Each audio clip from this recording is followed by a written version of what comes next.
देखिए, आप लोगों को पता है कि दिल्ली में मैं जब गई थी 29 को कॉन्ग्रेचुलेशंस करने के लिए कि 33% आरक्षण पास हुआ था, तो उसके लिए और अपना खरगे जी को कॉन्ग्रेचुलेशंस करने के लिए गई थी।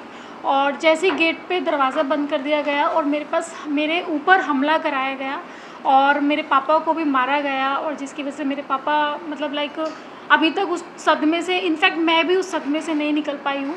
तो मैंने पहले भी मीडिया में बोला था कि मैं 2-3 दिन का वेट करूँगी, तो मैंने वेट किया। मुझे लगा था शायद अब पार्टी की तरफ से कुछ आएगा या अब मुझे कोई एक रिप्लाई तो आएगा, बट कुछ भी रिप्लाई नहीं आया गया है। तो फिर अभी मैंने डिसाइड किया है कि अभी मुझे इस चीज़ पे एक्शन लेना चाहिए, क्योंकि ये गलत है। ये मतलब मेरे साथ नहीं हुआ, ये मतलब हर देश की बेटी के साथ हुआ है जो मतलब लाइक आगे बढ़ना चाहती है या आपकी अपने हक की लड़ाई लड़ना चाहती है। तो उस चीज़ पे मैंने अपना मैंने कार्रवाई की है, जिसकी वजह से मैंने अभी 1-2 दिन हुए हैं शायद हम लोगों को हमने ये भेजा है, क्योंकि मुझे इस चीज़ पे अब मैं चुप नहीं बैठूंगी, क्योंकि जब मैं गलत नहीं हूँ तो मैं गलत सहूँगी भी नहीं।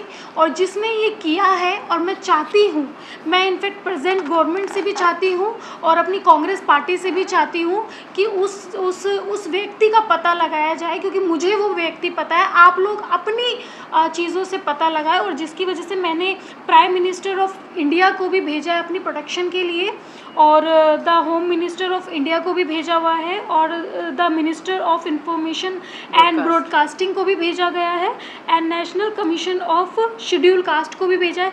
ये सब लोगों को मैंने भेजा है, क्योंकि मुझे ऐसा लगता है कि जब इन लोगों ने ऑन रोड मेरे पे हमला कराया गया, तो अगर मैं FIR करवाने के लिए जाती हूँ तो पता नहीं ये लोग मेरे पे क्या करा दे। तो मैं सरकार से यही दरख्वास्त करती हूँ, महाराष्ट्र गवर्नमेंट से और दिल्ली गवर्नमेंट से और यहाँ तक कि प्रेजेंट गवर्नमेंट से, कि मुझे सिक्योरिटी प्रोवाइड की जाए, जिससे कि मैं सही से अपनी FIR दर्ज करा दूँ, जिसकी वजह से उन लोगों को सज़ा मिले जिन्होंने मेरे साथ ये हमला करवाया है।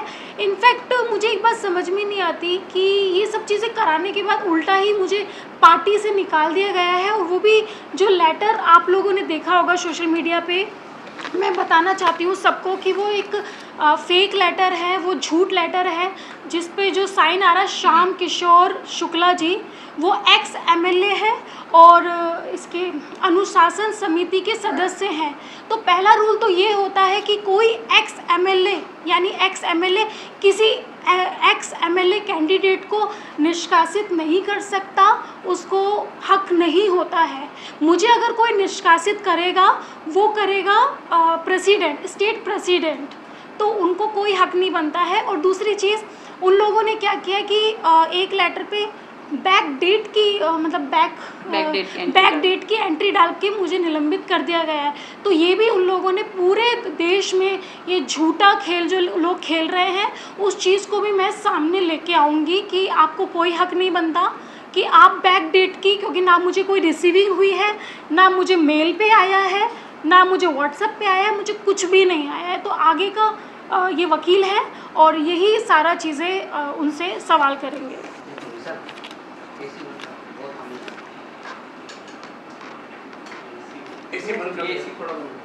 नहीं, एक्चुअली ऐसी नहीं है, वो मोटर का है।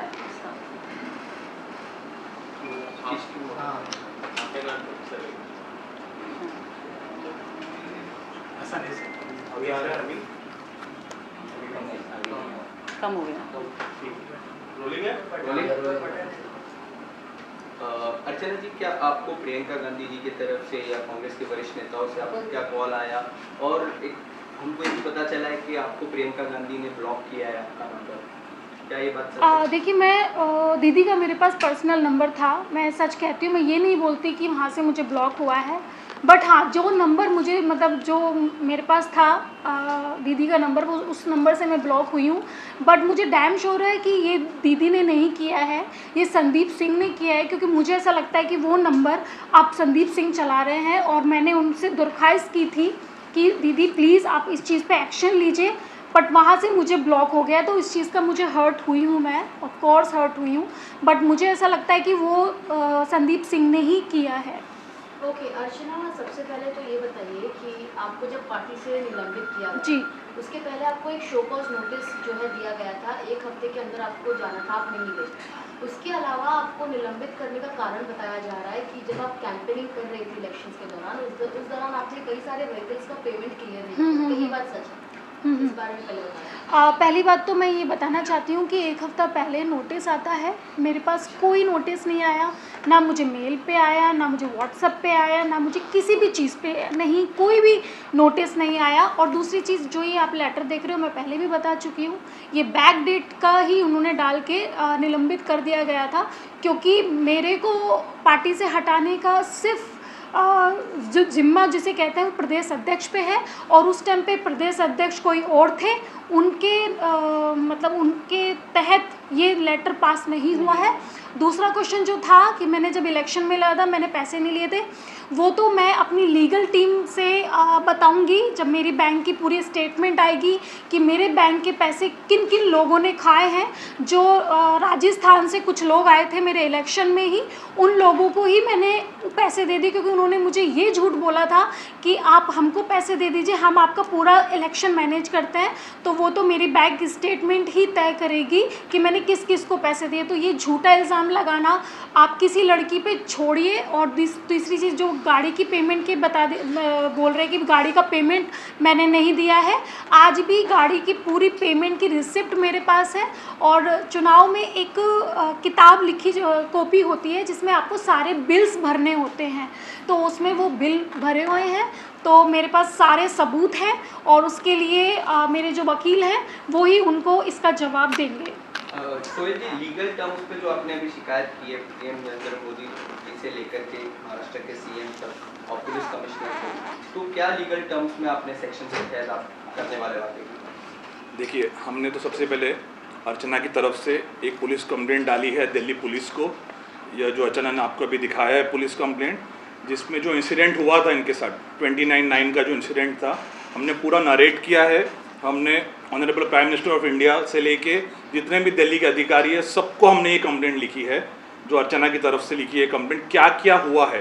क्योंकि उस दिन के बाद से अभी तक इनको कुछ इंसाफ नहीं मिला था, कुछ चीज़ें इनके साथ हुई नहीं थी, ये भी काफ़ी डिस्टर्ब चल रही थी जो इंसिडेंट इनके साथ हुआ था। तो उसके बाद जब ये हमारे पास आई और उन्होंने हमको बताया कि ये सब चीज़ें हुई है, तो हमने एज इट इज़ जो स्टोरी थी, इनकी पूरी स्टोरी नरेट करके हमने यूनियन ऑफ इंडिया के जितने भी है, पुलिस कमिश्नर ऑफ दिल्ली से लेके प्राइम मिनिस्टर ऑफ इंडिया से लेके सबको हमने ये एक कंप्लेंट लिखा है, और जो उन्होंने डिस्पैच किया है, क्योंकि ये इंसिडेंट दिल्ली में हुआ था, तो इसीलिए हमने ये पूरा दिल्ली पुलिस को लिखा हुआ है। इंसिडेंट के हिसाब से एक एक चीज़ जो हुई है इनके साथ, जो इन्होंने कहा है, हमने पूरा ये दिल्ली पुलिस को लिखा के एक एक चीज़, इनकी जो चीज़ है, जो सच्चाई है, जो इनके साथ हुआ है, और होने के बाद जो आरोपी है उन पर एक्शन नहीं हुआ है, हमने पूरा ये लिखा था। अब ये लिखने के बाद इसको हो गया है 2 दिन, हमने 9 अक्टूबर को लिखा है सबको, सब जितने भी जो अथॉरिटीज़ है, गवर्नमेंट अथॉरिटीज़, पुलिस अथॉरिटीज़ को लिखा है। उसके बाद बट एक जो सबसे इम्पोर्टेंट जो सवाल आता है कि अर्चना जो आज बॉम्बे में है, उनको यहाँ पे भी काफ़ी थ्रेट्स आ रहे हैं, चीज़ें इनको हो रही हैं कि कंप्लेंट नहीं कर रहे हैं, जो भी इनको आ रहे हैं, ये यहाँ से दिल्ली तक अपना स्टेटमेंट रिकॉर्ड करने जाएंगी कैसे, 1। एंड सेकेंड थिंग है कि ये स्टेटमेंट रिकॉर्ड करने के बाद एफआईआर कैसे कराएंगी, क्योंकि यहाँ से वहाँ तक का जाने का इनको लगता है कि इनको थ्रेट टू लाइफ है। तो इसलिए हमने ये आज एक कंप्लेंट आप देखेंगे, आज हमने जो प्रॉपर लीगल हमारे पूरे गवर्नमेंट को, महाराष्ट्र के सीएम से लेके ऑनरेबल पीएम तक लिखा है, और मुंबई पुलिस कमिश्नर को भी हमने ये लिखा है कंप्लेंट कि हमारी जो क्लाइंट है अर्चना, उनको ट्रैवल करना है दिल्ली, तो आप प्लीज़ हमें पुलिस प्रोटेक्शन दें, जिसको बोलते हैं ट्रांजिट प्रोटेक्शन। हमने इनका ट्रांजिट प्रोटेक्शन मांगा है कि ये यहाँ से जब तक दिल्ली लैंड नहीं होते हैं, और दिल्ली लैंड होने के बाद जब तक इनका स्टेटमेंट रिकॉर्ड नहीं होता है, इनको पूरी पुलिस प्रोटेक्शन देना चाहिए, क्योंकि ये कोई आम कंप्लेंट नहीं है, ये बहुत ही बड़ी चीज़ है जो इन्होंने सब स्टेटमेंट में दिया है। तो ये चीज़ के लिए इनको हमने फुल प्रोटेक्शन मांगा है, जिनके लिए आज ये यहाँ पे भी बैठी हैं, क्योंकि हमने ये सबसे, आप देखेंगे सबसे हमने प्रोटेक्शन मांगा है कि आप इनको प्रोटेक्शन दिए, और ये एज पर लॉ के लिए जो कार्रवाई होना चाहिए एज पर लॉ, ये जाए वहाँ पे दिल्ली में अपना स्टेटमेंट रिकॉर्ड करे, और रिकॉर्ड करने के बाद जो पुलिस जैसे एज पर लॉ अपनी जो कार्रवाई करे वो करे। तो हमको सबसे इम्पोर्टेंट है इनकी प्रोटेक्शन, जो हमने आज मांगी है ये लेटर के। और आपने मुंबई पुलिस से क्या अपने दरखास्त की है? हमने मुंबई पुलिस से लेके कमिश्नर ऑफ पुलिस जिसको पावर है, और चीफ मिनिस्टर ऑफ महाराष्ट्र को भी हमने लिखा है इसके अंदर कि हमारे जो क्लाइंट है उन्होंने एक कंप्लेंट किया है दिल्ली पुलिस के आगे दिल्ली पुलिस में कंप्लेंट किया है अगेंस्ट जो इंसिडेंट हुआ है। तो हमने स्पेशल रिक्वेस्ट किया है कि इन्हें सिक्योरिटी प्रोवाइड की जाए यहाँ से लेके दिल्ली जाने तक की, ये स्पेशल हमारा है। अर्चना, मैं आपसे जानना चाहती हूँ, 33% रिजर्वेशन महिलाओं को मिलता है। आप एक महिला होने के नाते, एक सेलिब्रिटी होने के नाते आप जाती हैं कांग्रेचुलेट करने। एकाएक महिलाओं में ऐसा क्या गुस्सा भड़क गया कि वो आप पर ऐसे टूट पड़ी, और किस प्रकार आपके पिताजी तक को जो है वहाँ पर मैं देख रही थी, काफ़ी खराब विजुअल्स था, आपको ड्रैग किया जा रहा है, आप वहाँ से भाग रही हैं, जो भी है, क्या हुआ था? एकाएक ऐसा क्या बोल दिया आपने, या फिर क्या हो गया कि वो सभी ऐसे बदल गए? वो चीज़ें आपको सीसीटीवी फुटेज में दिखेंगी। जब कांग्रेस कार्यालय के बाहर 4 सीसीटीवी फुटेज लगे हुए हैं, और जब मैं एफआईआर करूंगी तो of course police CCTV footage मांगेगी। तो जितने भी लोग, ये जो लोग मुझ पे जो लांछन लगा रहे हैं कि मैंने एक बहुत ही गलत तरीके से बर्ताव किया, तो उन लोगों को सामने पूरा असलियत दिख जाएगा और पूरी दुनिया के सामने सच का पता चल जाएगा कि मैं जस्ट, मेरे ड्राइवर के हाथों में बुके था, फ्लावर पोट था, और मैं जस्ट कॉन्ग्रेचुलेशंस करने गई थी। और ऐसा नहीं है, मैंने उनके पीए को, यानी जो संदीप सिंह है, उनका भी कोई पीए है जो कि अभी बैठे हुए हैं, मंत्री बन के बैठे हुए हैं, उनको भी मैंने एक रात पहले यानी 28 तारीख को 10 बजे उनको कॉल करके इन्फॉर्मेशन बोला था कि मैं 12 बजे कॉन्ग्रेचुलेशंस करने जा रही हूँ। तो उसकी भी रिकॉर्डिंग्स मेरे पास है, उसका भी सारे सबूत मेरे पास है। तो जब एफआईआर होगी तब पता चल जाएगा। उनका नाम भी धीरज गुजर है। तो धीरज गुजर को जाने से पहले ही मैंने इन्फॉर्मेशन दे दी थी। तो उन्होंने संदीप सिंह को बोला, और संदीप सिंह ने ये एक दिन पहले ही पूरा प्लान बनाया गया। और आपको इतना भी बता दूं, मेरे पास सारी फ़ोटोज़ हैं। जो बसेस आई थी वो लखनऊ से और बरेली से आई हुई थी, उसमें महिलाएं भर भर के आई हुई थी, क्योंकि दिल्ली में ये सब चीज़ें कहते हैं कि क्योंकि वो राष्ट्रीय लेवल पे चला जाता। तो इन लोगों ने मतलब यूपी से यानी लखनऊ से गाड़ियां भर भर के औरतें बुलवाई थी मेरे पे हमला करवाने के लिए। तो ये सब चीज़ें आपको पता चलेंगी जब एफआईआर होगी और पुलिस जब अपनी कार्रवाई करेगी, तब आपको पता चलेगा कि उन लोगों ने मुझे मारने का प्लान किया हुआ था और उनका ये प्लान फेल हो गया। अच्छा अर्चना, जैसे कि आपने लास्ट टाइम बताया जी। था कि राहुल गांधी और प्रियंका गांधी से मैं बात करूंगी, तो प्रियंका गांधी का तो कहीं ना कहीं आप बोल रहे हैं कि फोन जो है ब्लॉक किया गया। नहीं, तो वो राहुल गांधी से उनका कैसे- फ़ोन नहीं है, क्योंकि मैं इस पर संक्षिप्त टिप्पणी नहीं दे सकती। बट मुझे 110% पता है कि उनका फ़ोन ही उनके पीए के हाथ में है। इस वजह से कि दीदी को ये बात पता ना चल जाए, राहुल गांधी जी को ये बात पता ना चल जाए, तो वो जो भी मेरे रास्ते में मैं मिलने की कोशिश करती हूँ, वो उसी दीवार को हटा देता है। तो ये चीज़ें हैं। लेकिन कहीं ना कहीं ये इशू जो है जी। काफ़ी सोशल मीडिया पे काफ़ी सभी लोग देख रहे हैं, जी। तो लोग भी जो देखते हैं कहीं ना कहीं फिर भी आपसे डायरेक्ट कांटेक्ट नहीं ना कर पाना, इसके पीछे क्या रीजन मानते हैं? मुझे कहीं ना कहीं वो भी नहीं चाहते हैं, ये सिनारियो दिख रहा है, दिख क्या रहा मैं है? बता रही हूँ आपको क्या हुआ है। मैं ये तो अपने वकील को भी दूंगी और जज को भी दूंगी। इन लोगों ने एक कांग्रेस के जो कुछ लोग हैं, जिसे मैंने बोला हुआ है कि जो कांग्रेस का सिस्टम ख़राब कर रहे हैं, उन लोगों ने एक ब्रॉडकास्ट मैसेज डाला है जिसमें ये बोला गया है कि अर्चना को ऐसा बोलो, आप ऐसा बोलो, अर्चना के लिए हम लोगों ने इतना किया है और ये ऐसा कर रहे हैं। मतलब लोगों से ज़बरदस्ती फ़ोन करा रहे हैं और गलत लिखने के लिए बोला जा रहा है। इसके भी सारे सबूत मेरे पास हैं। तो मे भी ये भी हो सकता है कि राहुल गांधी जी और प्रियंका गांधी जी को मेरे बारे में गलत बोला गया हो संदीप सिंह के माध्यम से, जिसकी वजह से वो शायद उस चीज़ को सीरियसली नहीं ले रहे हैं। इसीलिए मैंने लीगल टीम का सहारा लिया, इसीलिए मैंने कागजातों का सहारा लिया कि उन लोगों को पता चले कि जिस दलित लड़की के लिए आप इतनी मेहनत करते हैं, उनको आगे तक लेके जा रहे हैं, आपके ही सिस्टम में जो बैठे इंसान हैं संदीप सिंह जैसे लोग, वो ही दलित लड़की के साथ ऐसा करते हैं, मारपीट करते हैं और इस पर जानलेवा हमला कराया जा रहा है। तो वो सारी सच्चाई उनके सामने आनी चाहिए, मैं यही बोलना चाहती हूँ। इसीलिए मैंने अब एक वकील का सहारा लिया है, मैंने कागज़ का सहारा लिया है, क्योंकि बाबा साहब अम्बेडकर ने एक बात बोली थी, संविधान। तो संविधान में सारे कानून बनाए गए हैं, तो मैंने आज उन बाबा साहब के कानून का सहारा लिया है। अब मुझे ये देखना है कि मुझे इस पे इंसाफ मिलेगा या नहीं। मुझे सिर्फ इतना बोलना है कि आज मैं ज़िंदा हूँ, आज मैं अपने लिए लड़ रही हूँ। कल को अगर मैं मर जाती तो सब लोग अपनी अपनी राजनीति करने सड़क पे उतर जाते कि एक दलित लड़की की हत्या की गई है ऑन रोड पे, और सब लोग अपनी राजनीति करते, चाहे वो कोई सी भी पार्टी से हो।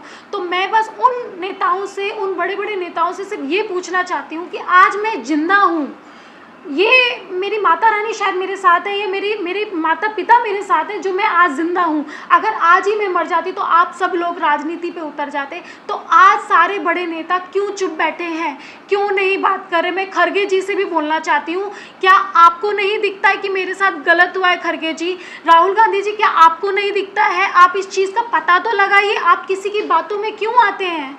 आप एक बार सच्चाई का पता करिए। इनफैक्ट मैं सभी पार्टीज़ के नेताओं को बोल रही हूँ, मैं मोदी जी से भी दरख्वास्त करना चाहती हूँ कि प्लीज़ आप भी इस चीज़ पे एक्शन लीजिए। और महाराष्ट्र के सीएम से भी मैं बोलना चाहती हूँ, दिल्ली के सीएम से भी बोलना चाहती हूँ, केजरीवाल जी से भी बोलना चाहती हूँ। तो आज बस मुझे ये देखना है कि एक जिंदा लड़की जिस पे ये सब चीज़ें हुई हैं उसको इंसाफ मिलता है या नहीं।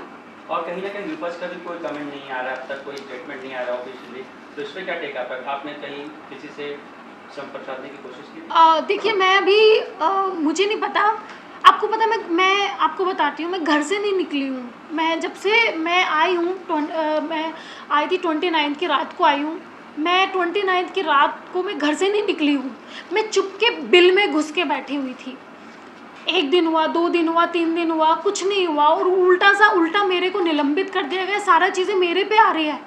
फिर मैंने सोचा कि अर्चना, अगर तू डर गई तो फिर इस देश में कोई भी लड़की अपने लिए स्टैंड नहीं ले सकती।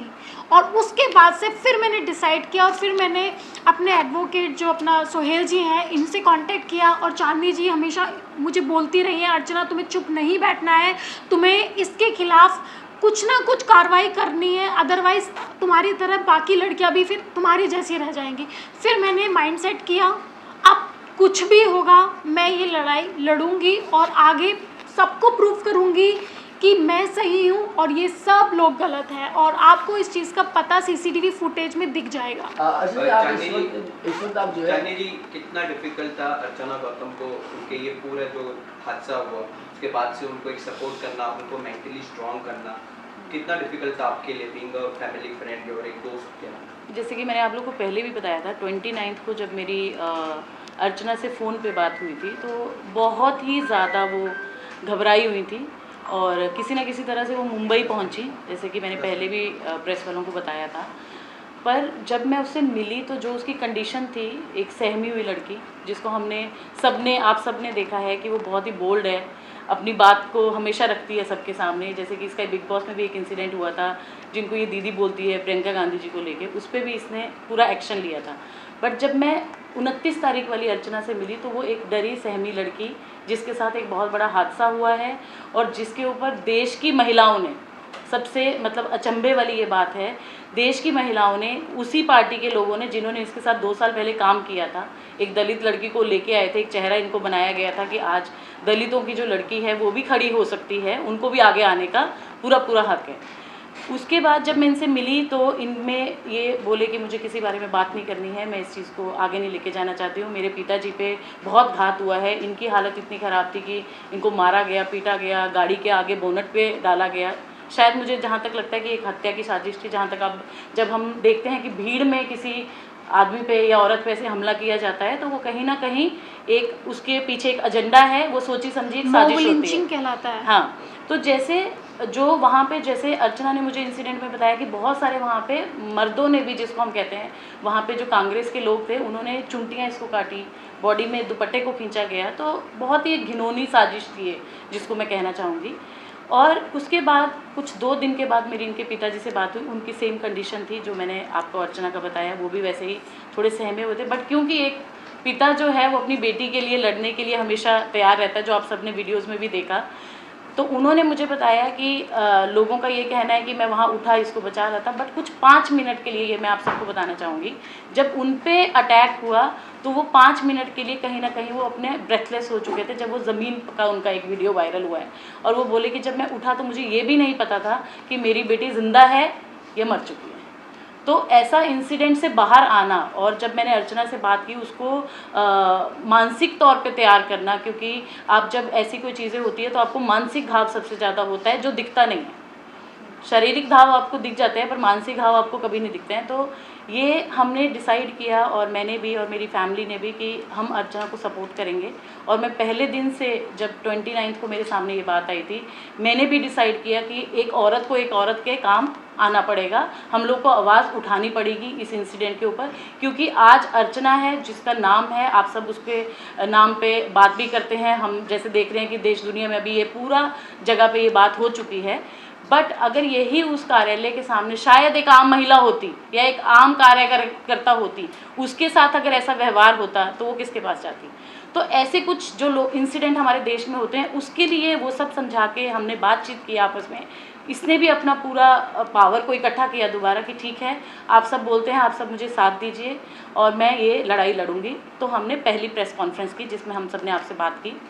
बट उस प्रेस कॉन्फ्रेंस तक उसका कहीं ना कहीं माइंडसेट ये था कि कांग्रेस में, क्योंकि एक महिला है प्रियंका गांधी, तो वो मेरी बात सुनेंगे, राहुल गांधी मेरी बात सुनेंगे, ये उसका आधार था उस प्रेस कॉन्फ्रेंस का। बट जब हमने 2 दिन तक लिटरली हमने वेट किया तो वो चीज़ नहीं आई, कहीं ना कहीं वहाँ से कोई जवाब नहीं आया। और जो निलंबन का आया वो आप सब ने देखा, सब नेशनल मीडिया पे वो था, और एक वो फेक लेटर और था, डिलीट भी करवाया गया। हाँ। तो कुछ ऐसे, और जो मैं ये भी कहना चाहूँगी, ये कहीं ना कहीं ये बात हमारी रह गई थी उस समय भी प्रेस कॉन्फ्रेंस में। अर्चना के साथ साथ जो दिल्ली में मीडिया की जो महिला कर्मचारी थी, उस पर भी आप देखिए, उस वीडियो में आप देखिए, बहुत सी लड़कियां जो माइक लेके वहाँ थी उनको भी पुश किया गया। और उन्होंने जो इंडिया न्यूज़ पे जो पहली खबर ये आई थी, उस लिंक को डिलीट करवाया गया with in a few seconds. तो वो उन्हीं महिलाओं ने, और वो जिस लड़की को पुश किया गया था उसके हाथ में माइक था इंडिया न्यूज़ का, ये मैंने खुद वीडियो में देखा है। और उसी लड़की को जोर से धक्का दिया गया था अर्चना के बाद। बहुत सारी वहाँ पे और भी थी, क्योंकि हम देखते हैं 10 जनपद 12 जनपद के आसपास, हमेशा से खुद मैं दिल्ली से हूँ, तो वहाँ पे बहुत सारी पुलिस वैन्स होती हैं। तो उन्होंने वो कैप्चर किया पूरा, और वो एक के बाद एक सारे न्यूज़ चैनल से उनको डिलीट करवाया गया। जो पहला न्यूज़ चैनल था वो इंडिया न्यूज़ था, और हमने उस पर देखा भी कि अब वो अवेलेबल नहीं है, वो लिंक भी मेरे पास वो लिंक भी इनके पास है जो हमने मीडिया में दिखाया था। तो ये सब जब चीज़ें हुई, उसके बाद हमने दोनों ने डिसाइड किया कि हम लॉयर को मिलेंगे। हम अब जो है, हमें देश से कहीं ना कहीं जो जिनसे इनको उम्मीद थी वो नहीं पूरी हो रही है, तो अब हम कानूनी तौर पे लड़ाई लड़ेंगे। जैसे कि इन्होंने बोला कि अंबेडकर जी ने हमें ये सिखाया है कि आपको कहीं से इंसाफ ना मिले तो आप कानूनी लड़ाई लड़ें, जो मैंने आपको डॉक्यूमेंट्स दिखाए हैं सारे। और मैं कहीं ना कहीं शुक्रिया अदा करना चाहूँगी सोहेल जी का भी, इनकी पूरी लीगल फॉर्म का, जैसे इन्होंने हमें सपोर्ट किया। और एक परिवार की तरह, एक लड़की जब सहमी हुई लड़की आपके पास आती है तो उन्होंने बोला कि हम आपके लिए लड़ाई लड़ेंगे। और इन्होंने उस दिन से डॉक्यूमेंट्स पूरे जो भी सोशल मीडिया पे थे, वीडियोज़, ये सब इन्होंने इन्फॉर्मेशन निकाली। अर्चना को इन्होंने बिठा के पूरी उनका जितनी भी उस दिन की वो थी बातें उनकी, वो सब सुनी। और मैं अभी भी थोड़ा सा असमंजस में हूँ, क्योंकि इनके पिताजी को हम नहीं ला पा रहे हैं, क्योंकि उनकी अभी भी तबीयत ठीक नहीं है। तो उनसे भी हम रूबरू कराएंगे आप लोगों को जैसे ही वो ठीक होते हैं। अभी उसका ध्यान ये भी है कि फैमिली में पापा पे ऑलरेडी इतना घात हुआ है, तो दोबारा ये चीज़ें ना हो सकें, तो अब हमारी रिक्वेस्ट ये है, जो कि हमने पीएम मोदी को लिखा है, जो हम सब मोदी जी कह के जानते हैं, और मेरी तो उनसे हाथ जोड़ के रिक्वेस्ट है कि वो अपनी जो देश की बेटी है, जो कि एक दलित है, उन्होंने हमेशा इस चीज़ की लड़ाई लड़ी है। हमारी जो प्रेसिडेंट हैं वो भी आप सब जानते ही हैं। तो मेरा उन सबसे दरख्वास्त है, दिल्ली सीएम से है, महाराष्ट्र सीएम से है, हमारी पुलिस से है, कि जो लड़की इतने 10 दिन से जो आज डर रही है मीडिया के सामने या अपनी बात रखने में भी, तो आप कहीं ना कहीं हमें कानूनी तौर पे सपोर्ट करें। और यही उसका जो सपोर्ट है वही उसको आगे और बढ़ने में, ये कानूनी लड़ाई लड़ने में कहीं ना कहीं प्रोत्साहन मिलेगा उसको, अगर आप सब सपोर्ट करें। राइट। और साथ के साथ मेरे जो भी दलित समाज के जो कम्युनिटी है, जो समाज के लोग हैं, मेरे समाज के लोग हैं, उनसे भी हाथ जोड़ के निवेदन है कि अपनी इस बहन को, अपनी इस बेटी को न्याय दिलाने के लिए आप भी मेरा साथ दें। सोहेल जी, आप क्या बोलेंगे अब जब आप एफआईआर कराने वाले हैं, या फिर जो भी जाएंगे अर्चना एफआईआर कराने, जो मुख्य ग्राउंड्स रहेंगे आपके, वो क्या रहेंगे? कौन सी धाराओं पर जो है आप ये पूरा एफआईआर दर्ज करेंगे? देखिए, जो इंसिडेंट हुआ था उस दिन, तो उस इंसिडेंट के बेस पे, जो काफ़ी पूरे देश के सामने इंसिडेंट है वो, वो वीडियो इंसिडेंट जो है वो सबके सामने है, और जो विक्टिम है जो हमारे साथ आज बैठी है अर्चना, उनके पास जो हुआ है और उनके स्टेटमेंट के हिसाब से सेक्शंस जो काफ़ी ऐसे सेक्शंस तो हमने काफ़ी सारे मांग किए हैं। जो मेन सबसे सेक्शन लगता है वो है 354 जो होता है, जो आउटरीचिंग वुमन मॉडेस्टी होती है, हमने वो लगाया है। जितने भी लोग थे वहाँ पे, उसके साथ हमने अनलॉफुल असेंबली लगाया है, क्योंकि जब 5 से ज़्यादा लोग एक जगह पे जब जमा हो जाते हैं या कुछ एक ऐसा इंसिडेंट करते हैं जिससे जब आसपास का पीस जो होता है उस पर होता है, और जो इंसान है जिसको प्रॉब्लम होती है, तो उस पर हम 143, 141 काफ़ी सारी धाराएं होती है। साथ में हमने इनके ऊपर, क्योंकि ये एक दलित महिला हैं और she belongs to schedule caste जो है जो पीछे, उसके भी बहुत सारे सेक्शंस होते हैं 3, 4, 5, उस स्पेशल एक्ट किया गया। तो हमने वो सब धाराओं के तहत एक एफआईआर दर्ज करने के लिए हमने रिक्वेस्ट किया है। हमें पूरी उम्मीद है कि जिस तरह इनका स्टेटमेंट, क्योंकि देखिए जो एविडेंस है वो पूरे देश के सामने है, तो ये कोई छुपी हुई बात नहीं है कि हम कह रहे हैं आप कह रहे हैं, वो एविडेंस सामने है। हम चाहते हैं प्रॉपरली इस एविडेंस के बेस पे पुलिस इंक्वायरी करे, इनका स्टेटमेंट ले, जैसा इन्होंने कहा सीसीटीवी होगा वहाँ पे, सीसीटीवी फुटेज प्रिजर्व जो है कांग्रेस के ऑफिस के सामने जो प्रिजर्व करे, और एज पर लॉ, हम कह रहे हैं एज पर लॉ आप एफआईआर दर्ज करें। डिफेमेशन भी क्या आप लोग करेंगे कि जिस तरह से डिफेम किया गया अर्चना गौतम को, एक वो कांग्रेस से निकाल दिया गया एक फेक लेटर, उस पर भी आप डिफेमेशन? जी वो अभी इन प्रोसेस है, हम उस पर अभी डिस्कशन चालू है हमारा, जो डिस्कशन करेंगे हम, और जो एज पर लॉ, जैसे मैंने कहा एज पर लॉ जो भी चीज़ बैठती है, जो चीज़ें होती है, हम ज़रूर करेंगे और इनको इंसाफ दिलाने के लिए हम पूरी कोशिश करेंगे। अर्चना, मेरा एक सवाल, आखिरी सवाल मैं करूँगी इस आपसे। कांग्रेस पार्टी का सिचुएशन आजकल हम सभी जानते हैं कहाँ पर है। आप पार्टी में इतने कुछ साल रही हैं, राजनीति में आप अभी सक्रिय हो ही रही थी कि ऐसी घटना हो गई। कांग्रेस पार्टी को लेकर आपकी राय बताइए, क्योंकि आपने जैसा बताया कि प्रियंका गांधी का फोन, उनका पीए आपको ब्लॉक कर दे रहा है, उनको नहीं पता चल रहा है। तो यानी अगर हमें कोई इशू एड्रेस करना हो कांग्रेस पार्टी के अंदर, तो क्या उसमें कोई मिडिल लेवल पे कोई भी हेल्प करने के लिए कोई कुछ है नहीं? मतलब आपको डायरेक्टली अगर न्याय चाहिए, इंसाफ चाहिए या फिर कुछ भी जस्टिस चाहिए, तो आपको डायरेक्टली राहुल गांधी और प्रियंका गांधी को ही कॉन्टैक्ट करना है। यानी इसके अलावा जो पूरा ढांचा है कांग्रेस पार्टी का वो कमज़ोर है, आप ऐसा बोलेंगी? उन तक भी नहीं पहुंच पाते हैं, क्योंकि जो मैं यही बताना चाहती हूँ। देखिए, राहुल गांधी जी बहुत अच्छे नेताओं में से एक आते हैं, प्रियंका गांधी जी भी और सोनिया गांधी जी भी। बट जो प्रॉब्लम आ रही है वो जो ये मीडिएटर बैठे हुए हैं, जो इनके पीए बन के बैठे हुए हैं, जो कि अपने आप को ये प्रियंका गांधी समझते हैं, अपने आप को ही राहुल गांधी समझते हैं, तो इनके माध्यम से वो चीज़ पास आउट नहीं होती है, तो वो उसी चीज़ में लटके रहते हैं। जैसे कि इन लोगों ने मेरे पे जो इल्ज़ाम लगाया है वो ये लगाया है कि उस दिन मैं गुंडों को लेके गई थी मारपीट करने के लिए।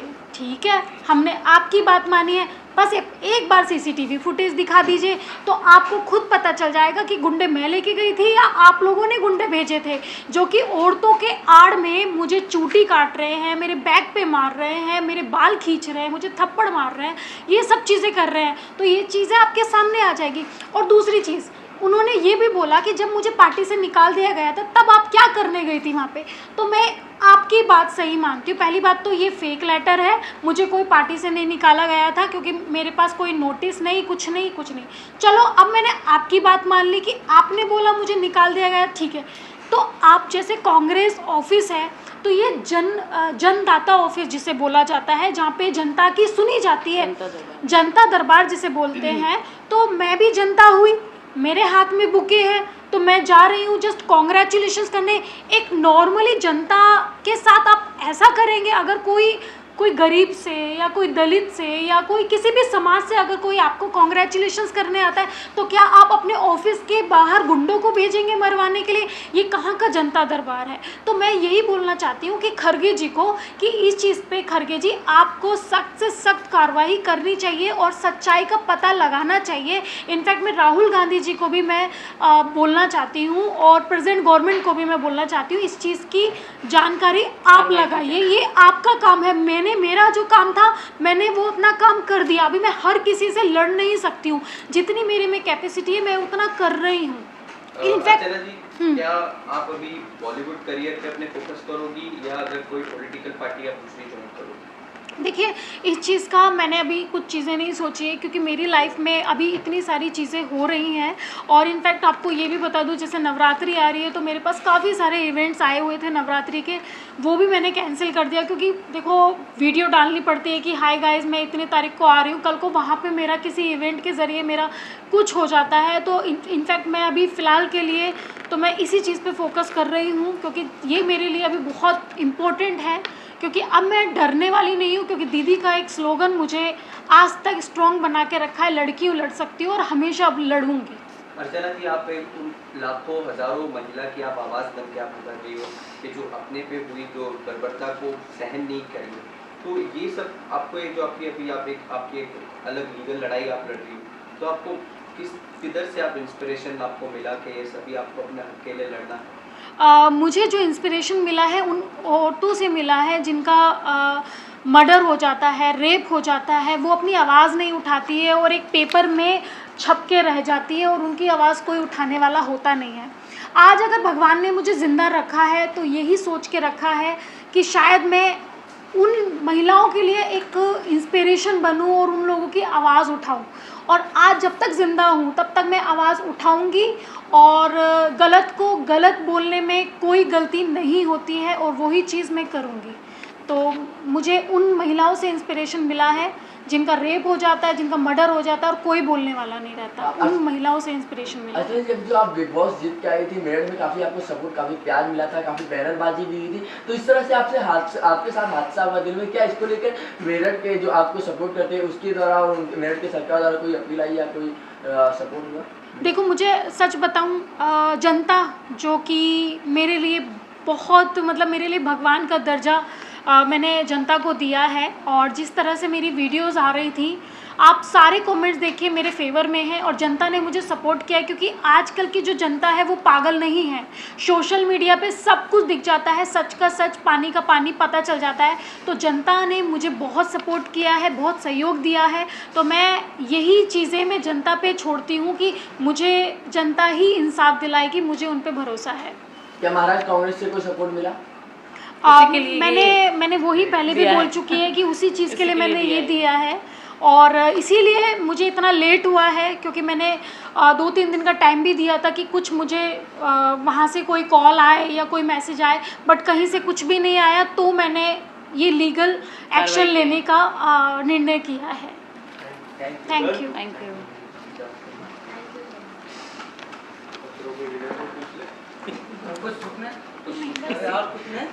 हो गया, थैंक यू सो मच। हाँ, उन्होंने डिलीट किया, मैंने बताया ना आपको link. She wanted an exclusive for India News. India news हो गई। Oh, you're from Indian News? But you know about it, right? Yeah. She knows this. Yeah. आपकी ही लेडी को मारा गया था। That's what if you give exclusive to her. हाँ हाँ हाँ।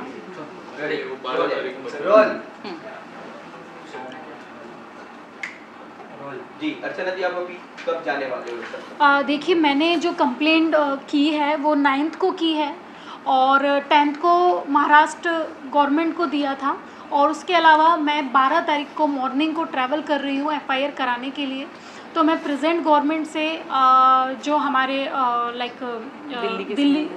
दिल्ली के CM हैं, उनको भी मैं बोलना चाहती हूँ कि प्लीज़, और महाराष्ट्र के CM हैं, उन लोगों से मैं दरख्वास्त करती हूँ कि मुझे प्रोटेक्शन मिले। और क्योंकि मेरी सच में जान को बहुत ज़्यादा प्रॉब्लम हो सकती है, क्योंकि कोई भी नहीं चाहेगा कि मैं उनके खिलाफ़ FIR दूं, तो वो लोग रोकने के लिए बहुत सारी चीज़ें कर सकते हैं। तो प्लीज़ मुझे प्रोटेक्शन प्रोवाइड किया जाए, जिससे कि मैं सही सलामत अपना घर वापस आ सकूं FIR करा के। तो मुझे दिल्ली एयरपोर्ट पे सिक्योरिटी चाहिए और यहाँ से मुंबई तक जाने की भी मुझे सिक्योरिटी चाहिए। तो प्लीज़ आप लोग मुझे सिक्योरिटी प्रोवाइड करें प्लीज़। इसमें मैं थोड़ा सा 1-2 पॉइंट्स आप लोग को बताना चाहूँगी। जैसे कि उन्होंने बोला है महाराष्ट्र गवर्नमेंट से उन्होंने जो रिक्वेस्ट की है, तो जब वो घर से निकल रही हैं, ऑब्वियसली आप सब ने अभी जैसे पूछा कि इतने दिन से आपने इस बारे में बात नहीं की, ये लीगल थोड़ा सा जब आप कार्रवाई करते हैं, इसकी हैंड रिसीविंग हुई है, ये आप ज़रूर इस पर वो गौर डालिए। हाँ। और उसके बाद ये बाया ईमेल भी सब ऑफिसेज में जितने भी हैं, CM PM दिल्ली में भी और यहाँ महाराष्ट्र में भी सबको रिसीव हो चुका है।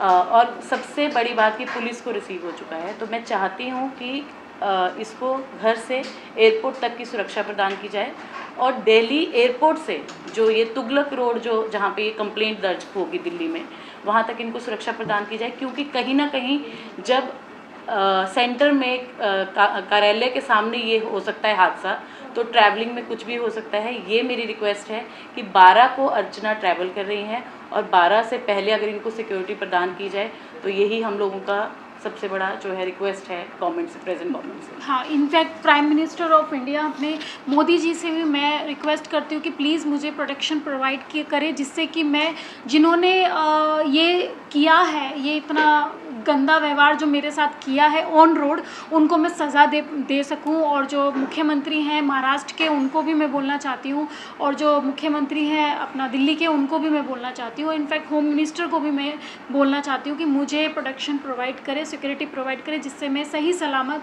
अपनी FIR दर्ज करा सकूँ। इसको कहते हैं ट्रांजिट प्रोटेक्शन, जो यहाँ से वहाँ तक जाने तक का प्रोटेक्शन।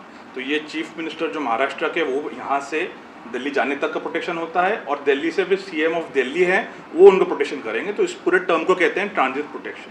तो ये जो हमने इसमें मांग की है।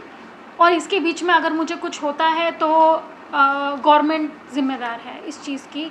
इसीलिए मैंने आपको ये प्रेस कॉन्फ्रेंस किया है कि कल को अगर कुछ होता है, क्योंकि और भी चीज़ें मेरे साथ हो रही है जो कि मैं अभी मीडिया के माध्यम से नहीं बता सकती, सेफ़ नहीं है। बस मैं यही बता सकती हूँ कि आप लोगों की जिम्मेदारी है ये, क्योंकि मैं भी देश की बेटी हूँ।